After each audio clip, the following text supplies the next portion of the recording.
सौरभ भारद्वाज ने कहा है कि अरविंद केजरीवाल को ईडी ने फिर से समन किया है, लेकिन ईडी ने अभी तक ये नहीं बताया है कि ईडी ने उन्हें किस हैसियत से बुलाया है। ना वो गवाह है, ना वो अभियुक्त है। ईडी की टाइमिंग पर भी सवाल उठते हैं। ठीक लोकसभा चुनाव से पहले यह कार्यवाही की जा रही है, जब सारे दल चुनाव की तैयारी कर रहे हैं। उन चुनावों के अभियान से पहले सीएम केजरीवाल को गिरफ्तार करने की साजिश केंद्र सरकार कर रही है, ताकि मुख्यमंत्री लोकसभा चुनाव के अभियान में ना जा पाए, उन्हें जेल में बंद कर दें। सौरभ जी, पहली बार जब ईडी का समन आया था, उसके जवाब में आप लोगों ने ये पूछा था कि किस हैसियत से बुला रहे हैं, लेकिन ये भी कहा था 5 राज्यों में चुनाव होने वाले हैं।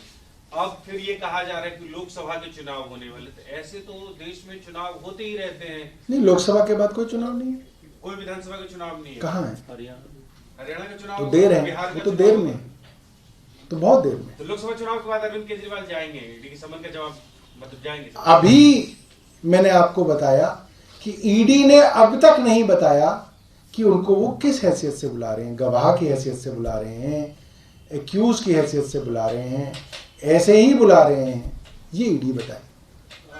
कानूनी किस तरह की आपको राय मिली है, क्योंकि एक सीमा तक ही आप नोटिस के ऊपर ना जाए, तो क्या कब तक स्किप किया जाएगा?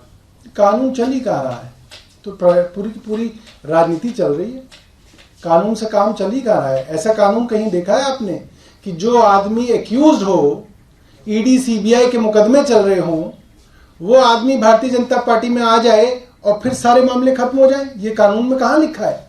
मुझे तो इस देश का कानून ऐसा नहीं मालूम कि ऐसा था।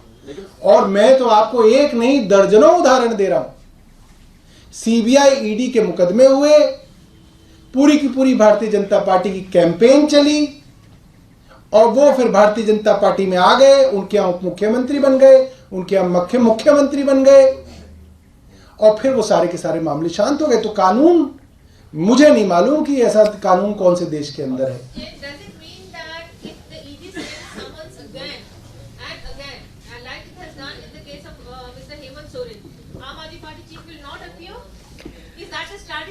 अरविंद केजरीवाल जी ने जो चिट्ठियां ईडी को लिखी हैं, उसमें बार बार कहा है कि सबसे पहले आप हमें यह बताइए आप हमें किस तौर पे बुला रहे हैं। अभी तक ईडी का कोई जवाब नहीं आया।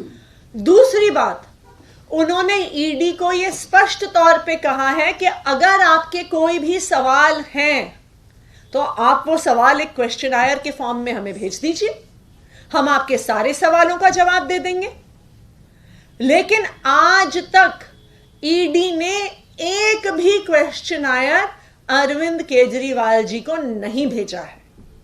तो इसलिए यह बिल्कुल साफ है कि जो ईडी ये समन भेज रही है वो ना सिर्फ गैर कानूनी है, वो 100% राजनीति से प्रेरित है और विपक्ष को खत्म करने की एक साजिश है।